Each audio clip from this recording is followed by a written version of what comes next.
Hola, bendiciones.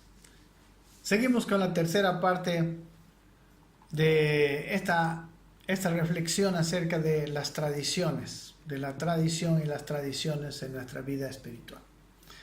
Habíamos empezado mostrando cómo Jesús les dice a los fariseos en el capítulo 23, hombres representantes de la religión, hombres con una muy buena fama en su tiempo. Nosotros sí los tenemos como mala fama, pero ellos a los ojos de la gente eran gente muy santa. Empieza diciendo, y lo habíamos explicado un poco: entonces habló Jesús, capítulo 23, 1, a la gente y a sus discípulos, diciendo: en la cátedra de Moisés se sientan los escribas y fariseos. Así que dice, todo lo que os digan, que guardéis, guardadlo y hacedlo, mas no hagáis conforme a sus obras, porque dicen y no hacen. ¿No? Su acción era incompatible con sus palabras. Y nuestra teoría es que era difícil, no tenían vida. Y aparte, querían aparentar. Cuando una persona no tiene vida y reconoce que no tiene vida, entonces puede recibir ayuda. Pero cuando una persona no tiene vida, pero dice que tiene vida, entonces no puede recibir ayuda.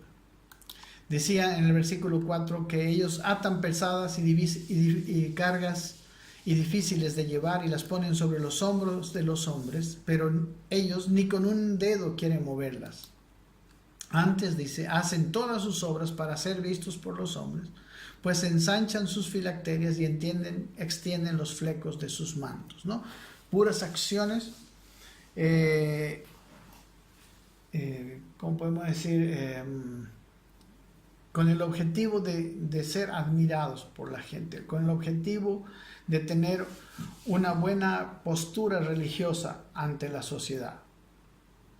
Y el versículo 6, continuando, dice: y aman los primeros asientos en las cenas, y las primeras sillas en las sinagogas, y las salutaciones en las plazas, y que los hombres los llamen rabí, rabí.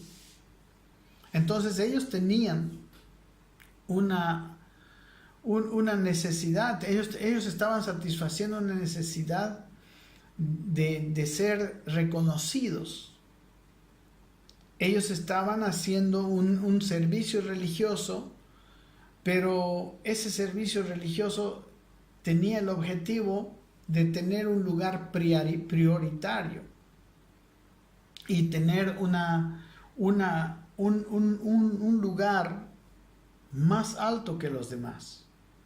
Pero dice el Señor en el versículo 8: pero vosotros, dice, no queráis que os llamen rabí, porque uno es vuestro maestro, el Cristo, y todos vosotros sois hermanos, aunque seamos pastores. Y no llaméis Padre vuestro a nadie en la tierra, porque uno es vuestro Padre, el que está en los cielos. Él es el Padre por excelencia, porque ese Padre nos engendró, porque ese Padre puso en nosotros la vida de Él, de tal manera que nosotros pudiéramos vivir esa vida.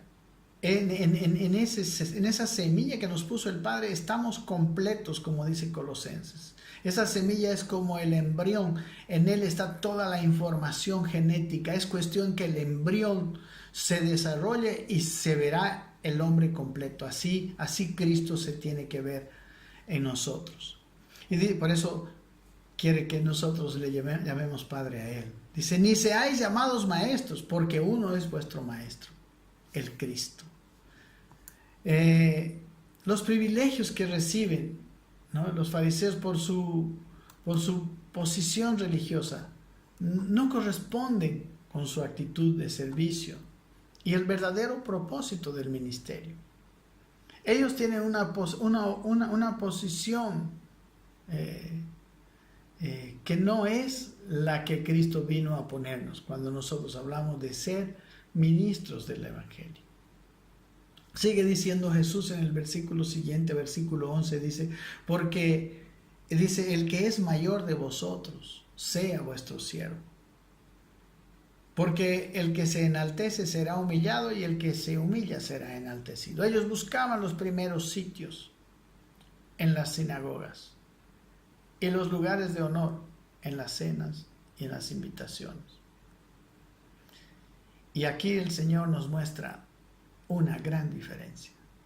Y nos dice que el que sirve más es el que es verdaderamente mayor a los ojos de Él en el reino de los cielos. Y no es el que busca esos lugares, sino el que se humilla, el que será enaltecido. Y más bien ellos que estaban buscando ser enaltecidos, irían a ser humillados. Porque en el versículo 13 dice: mas ay de vosotros, escribas y fariseos, hipócritas, porque cerráis el reino de los cielos delante de los hombres, pues ni entráis vosotros, ni dejáis entrar a los que están entrando. Qué triste papel tiene una persona religiosa. Qué triste papel tiene una persona tradicionalista. Porque está impidiendo que algunas personas entren al reino de los cielos. Les cierran la puerta por medio de sus enseñanzas carentes de vida. Y ni ellos mismos han entrado. Y es necesario que uno entre en el reino de los cielos para poder ayudar a entrar a los que está uno ministrando. Entonces ni ellos entraban ni dejaban entrar a los que ya estaban queriendo entrar. Esa enseñanza religiosa trae muchas buenas intenciones al fracaso. Y mis queridos ministros, compañeros de trabajo, de milicia, la humildad debe caracterizar a todo siervo de Dios. Y los lugares de autoridad, cierto que Dios nos puso en lugares de autoridad, esos deben ser validados, conseguidos con servicio. La palabra ministro es una palabra que quiere decir siervo, servir, una persona que sirve. No se puede entrar al reino, no hay autoridad fuera del servicio, porque la autoridad es precisamente un recurso para poder ser más útil. La autoridad no nos es dada para nosotros mismos. La autoridad nos es dada para poder ser mejores servidores. Es cierto, tenemos autoridad, debemos hacer uso de la autoridad, pero de otra manera. La actitud altiva y su inconsecuencia promueven que las personas que buscan algo genuino de Dios se alejen de Dios. No dejan entrar a los que están entrando, les decía Jesús. Su actitud es contradictoria, tiene atractivas palabras, predican a los que supuestamente quieren atraer a Cristo, pero con su actitud se contradicen. Hoy en día las personas se están dando cuenta de quiénes son y quiénes no son. Sigue diciendo en el versículo 14: ay de vosotros, escribas y fariseos, hipócritas, porque devoráis las casas de las viudas y como pretexto hacéis largas oraciones. Por esto recibiréis mayor condenación. Imagínense, en nombre de la religión, devorar las casas de las viudas, engañar, engatusar económicamente y dejar a las viudas sin sustento. ¿Qué acciones más contrarias al reino de Dios?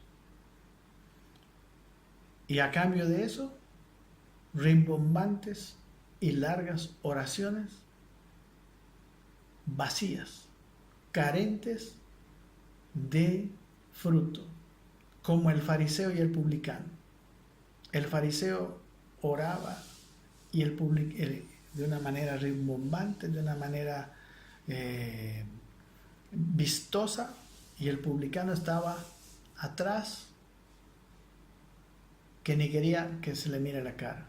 Y Dios dice que aquel publicano salió más justificado que el fariseo. Versículo 15 dice: ay de vosotros, escribas y fariseos hipócritas, porque recorréis mar y tierra para ser un prosélito, y una vez hecho, le hacéis 2 veces más hijo del infierno que vosotros.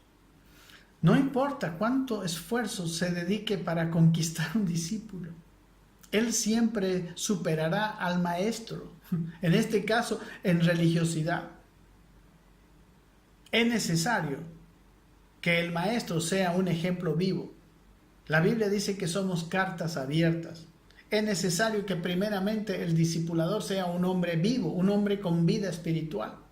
Es necesario que aquel que predica esté siempre adelante, siempre siendo un ejemplo. Dice el dicho que vale más un ejemplo que mil palabras, así como vale más una imagen que 1000 palabras, vale más un ejemplo. El ejemplo es el que enseña.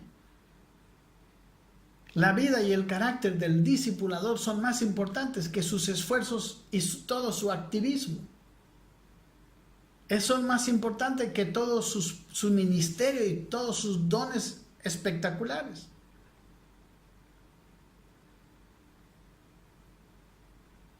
Nosotros tenemos un encargo, los maestros del nuevo pacto, tenemos un encargo de hacer desarrollar algo vivo. No es simplemente de hablar bonito. No es simplemente de hablar buenos principios. No es malo, definitivamente. No estoy en contra. Pero si no tiene vida, no tiene efecto contra la sensualidad, decía el apóstol Pablo en su carta a los Colosenses. Sigue diciendo Jesús. Qué fuerte. Ay de vosotros, guías ciegos, que decís: si alguno jura por el templo, no es nada, pero si alguno jura por el oro del templo, es deudor.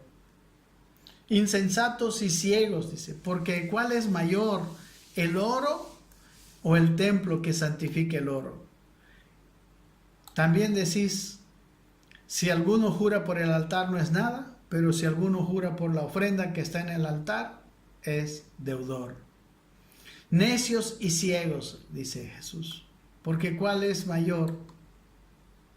El oro, necios y ciegos, dice, porque ¿cuál es mayor, la ofrenda o el altar que santifica la ofrenda? Pues el que jura por el altar, jura por él y por todo lo que está en él. Y el que jura por el templo, jura por él y por el que lo habita. Y el que jura por el cielo, jura por el trono de Dios y por aquel que está sentado en él. ¿Qué decía? Como un ejemplo que ponía Jesús: si alguno jura por el templo, no hay problema. Pero si alguno jura por el oro del templo, es deudor. Seguían con una religión natural, una religión vacía, una religión carente de espiritualidad, ¿no? Lo terrenal para ellos siempre tiene mayor valor ante sus ojos que lo celestial. Versículo 23 dice: ay de vosotros, escribas y fariseos hipócritas, porque diezmáis la menta y el eneldo y el comino, y dejáis lo más importante de la ley, la justicia, la misericordia y la fe. Esto era necesario hacer sin dejar de hacer aquello. Mire cómo Jesús también aquí contrasta de una manera magistral las acciones y actitudes de los religiosos tradicionalistas. Ellos diezmaban la menta y el eneldo y el comino. La cosa más, eran sumamente minuciosos en los centavos del diezmo. Pero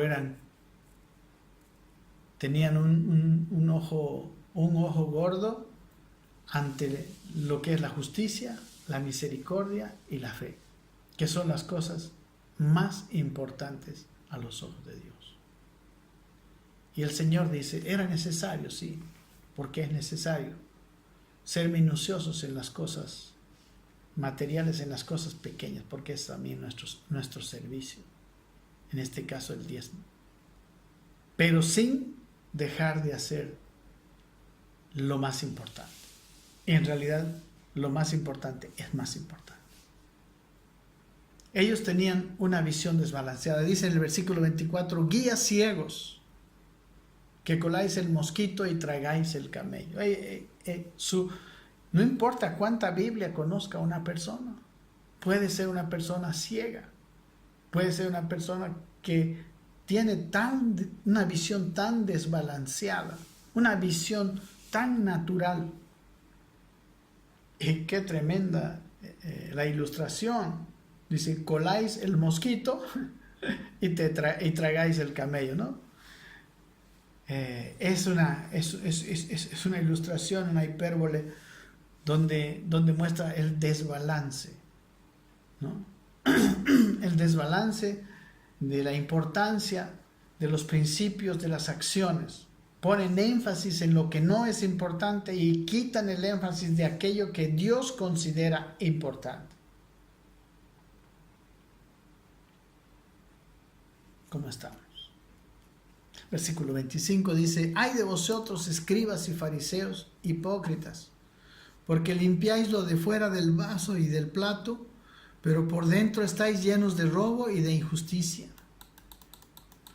Fariseo ciego, dice, limpia primero lo de dentro del vaso y del plato, para que también lo de fuera sea limpio. Qué ilustración.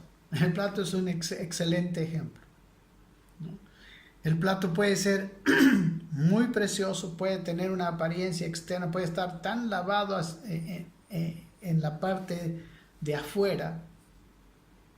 Incluso puede ser un plato de oro, pero yo prefiero comer en un plato de barro pero limpio que en un plato de oro sucio.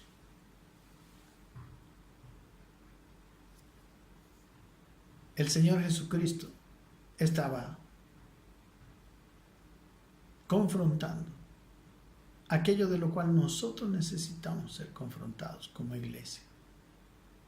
¿Qué estamos haciendo? ¿Qué está pasando con nuestra vida religiosa? ¿Dónde están nuestros énfasis? Yo digo que nuestra primera prioridad es nuestra casa. Y pido perdón al Señor porque muchas veces yo dejé la casa como una cosa que no era mi prioridad por dedicarme al ministerio. Pero si mi casa no está bien, ¿cómo puedo ministrar? El apóstol Pablo en su carta al Timoteo dice que los ancianos que no gobiernan bien su casa no pueden seguir siendo ancianos. Jesús sigue diciendo en su reprensión ante el fariseísmo y el tradicionalismo. Dice en el versículo siguiente, el 27, ay de vosotros, escribas y fariseos, hipócritas, porque sois semejantes a sepulcros blanqueados, que por fuera a la verdad se muestran hermosos, mas por dentro están llenos de huesos y de muertos y de toda inmundicia.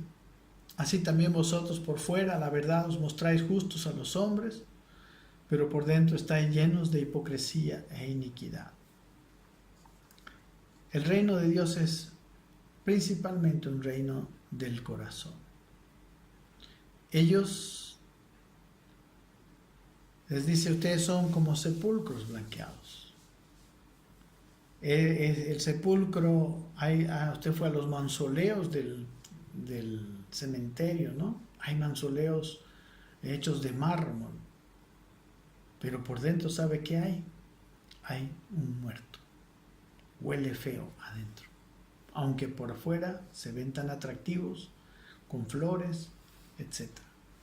Un interior muerto y maloliente se puede disfrazar con una fachada atractiva, pintada, limpia. Si Cristo no había puesto su vida en los fariseos, si Cristo no pone su vida en nosotros, ¿cómo podemos accionar como si tuviéramos vida? Mejor es reconocer la incapacidad. Cuando una persona es honesta, yo creo que en ese corazón es mucho más fácil que se le revele Cristo y que Cristo traiga y ponga su vida. Pero todo lo que importa es lo que opina el público. Ay de vosotros, versículo 29, escribas y fariseos hipócritas, porque edificáis los sepulcros de los profetas y adornáis los monumentos de los justos. Y decís, si hubiésemos vivido en los días de nuestros padres, no hubiéramos sido sus cómplices en la sangre de los profetas. Así dais testimonio contra vosotros mismos de que sois hijos de aquellos que mataron a los profetas. Vosotros también llenad la medida de vuestros padres. Aquí el Señor le sigue recriminando cómo ellos estaban edificando esos monumentos hacia los profetas. Estaban emulándolos con sus palabras. Pero Jesús dice, así como ustedes parece que los admiran, si ustedes hubieran vivido en su tiempo, ustedes también los hubieran matado. Ni ellos conocían la capacidad de hacer lo malo que tiene la religión.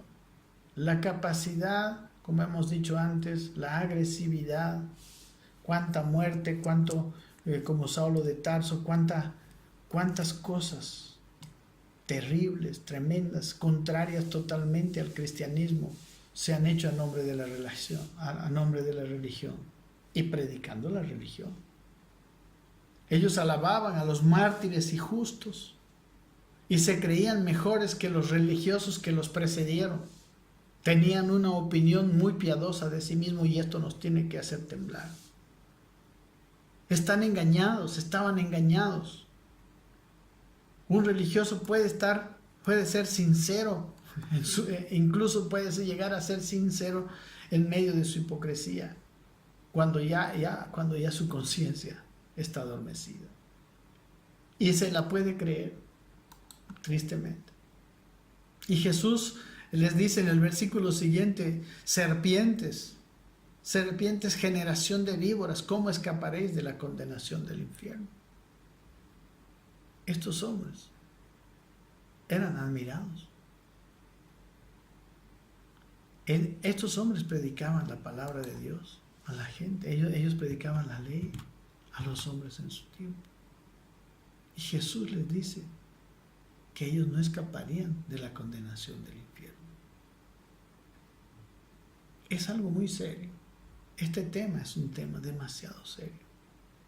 Es demasiado importante que nosotros reflexionemos. De aquellos religiosos, el infierno es su destino. Y su condición es aborrecida por Dios. Dios los ve como serpientes, pero ellos están vestidos de ovejas.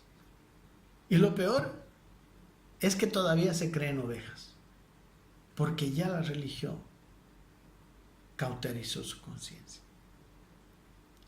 Y lo más triste del engaño religioso es que tiene una apariencia de bueno. Cambia lo verdaderamente bueno con algo vacío, con un ritual que no tiene ningún resultado en el cambio de carácter. El problema es que tiene apariencia de bueno. Pablo les decía a los corintios que ellos solo se fijaban en las apariencias. Ustedes se fijan en las apariencias, pero las cosas que se ven solamente son temporales, pero las que no se ven, les decía, son eternas.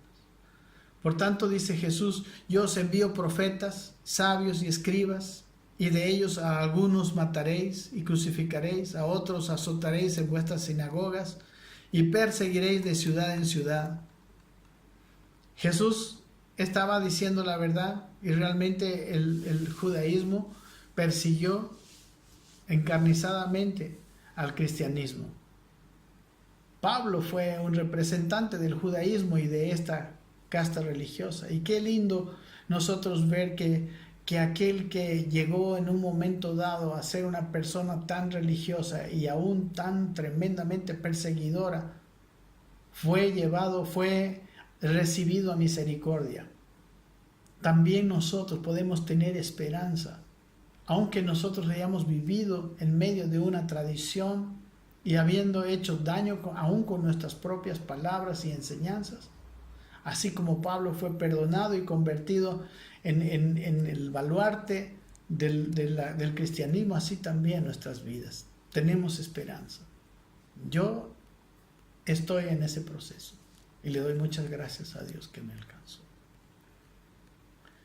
Esta violencia de la tradición es muy grave. Su característica es que no reconoce sus errores, y sino más bien, por defender su posición, ataca al que corrige. Yo no tengo ninguna intención de atacar a nadie, porque sé que nadie cambia porque se le ataque. Pero sí, si alguien puede cambiar porque yo le traje una reflexión con mucho amor, estaré feliz. Sigue diciendo en Mateo 23:35, para que venga sobre vosotros toda la sangre justa que se ha derramado sobre la tierra, desde la sangre de Abel el justo hasta la sangre de Zacarías, hijo de Berequías, a quien matasteis entre el templo y el altar. De cierto os digo que todo esto vendrá sobre esta generación. La sangre de Abel el justo era una sangre también, una sangre derramada por un espíritu religioso, porque Abel había sido visto con agrado por parte de Dios y Caín no, a pesar de que Caín también trajo una ofrenda a Dios. Y por esa cuestión fue asesinado Abel. Caín lo mató simplemente porque Dios no miró con agrado su ofrenda y vio sí con agrado la ofrenda de su hermano. Y también la sangre de Zacarías, un profeta, a quien lo mataron entre el templo y el altar. Y él dice en el versículo 36, de cierto os digo que todo esto vendrá sobre esta generación. Y la verdad que cierto que la ley fue tan maravillosa, el templo fue construido por orden de Dios mismo, con todas las cosas maravillosas que eran un ejemplo, una sombra, como hemos visto antes. Pero también Dios destruyó ese templo. Jesús dijo, este templo será destruido y no quedará piedra sobre piedra. De la misma manera, toda la cuestión religiosa, todo lo que se ha mantenido de una manera tradicional, o todo tratamiento de la ley de Dios de una manera inexperta, de una manera incompatible con la intención de Dios, será juzgado. Saben, hermanos, la tradición no sabe oír ni aprender. La tradición indefectiblemente perseguirá a quien quiera lo genuino. Será muy difícil ministrarles. Para Jesús mismo fue imposible. A él lo atacaron, lo mataron. La religión atacará también de una manera muy, muy tremenda. Los religiosos se ofenden tanto que justificarán su odio. Los justos no son populares entre los religiosos. Ellos no valoran a los hombres justos. Y aquí dice que el juicio divino vendrá sobre ellos y aumentarán su desgracia. Y Jesús sigue hablando en contra de ellos hablando de Jerusalén. Ahora terminando esta tercera parte y llegamos ya a la cuarta, que me imagino va a ser la última. Si usted va a servir a Dios, va a pasar persecución, es muy probable. Pero de todas esas cosas nos librará el Señor. Gracias. Seguimos adelante.